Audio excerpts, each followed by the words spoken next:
Hospital থেকে একটা emergency phone এলে সে হসপিটালে রওনা। তবে সেইখানে পৌঁছানো মাত্রই সে পাগল ব্যক্তি পুনরায় হসপিটালে এসে ঝিলমিলকে কিছু বলার চেষ্টা করলে দুজন সিকিউরিটি গার্ড তাকে বের করতে চায়।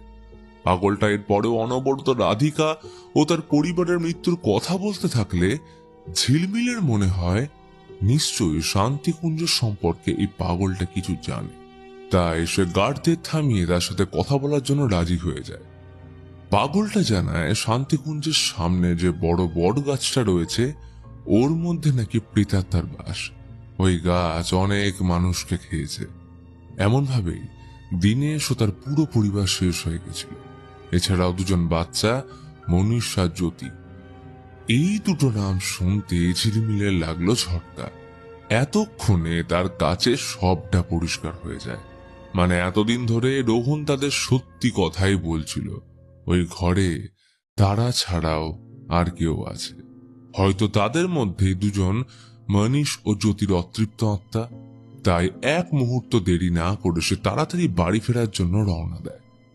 ওদিকে শান্তিকুঞ্জে বেড়ে চলেছে আত্মাদের উপদ্রব। দীনেশের পরিবারের আত্মা প্রথমে বিরাটকে নৃশংসভাবে শেষ করে দিলে তার চিৎকার শুনে বাইরে নজরদারি করা দুজন অফিসার ভিতরে এলে অশরীরীরা তাদেরকেও শেষ করে দেয়। এতক্ষণে ঝিলমিল বাড়ি ফিরলে সে বাড়ির মধ্যে কাউকে দেখতে না পেয়ে ইন্সপেক্টর ভূপালকে ফোন করে সবটা জানিয়ে তাকে যত দ্রুত সম্ভব শান্তিকুঞ্জে আসতে বলে উপরে রোহনকে খোঁজার জন্য সে চলে যায়। তবে উপরে রোহন নয়, তার জন্য অপেক্ষা করে বসেছিল রুকমার আত্মা। ঝিলমিল প্রচন্ড ভয় নিচে এলে দেখে তার সামনে দাঁড়িয়ে মনীষ ও জ্যোতি।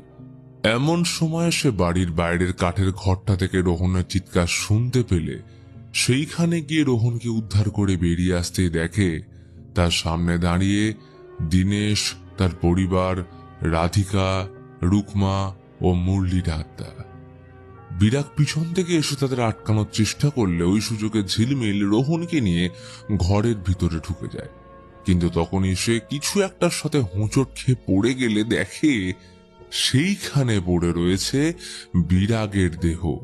অর্থাৎ এতক্ষণ যাকে সে বিরাগ ভাবছিল সেইটা ওর আত্মা।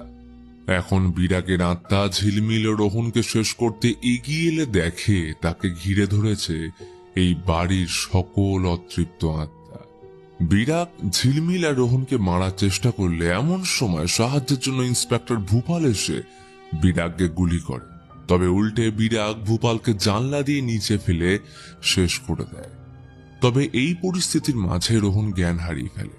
ঝিলমিল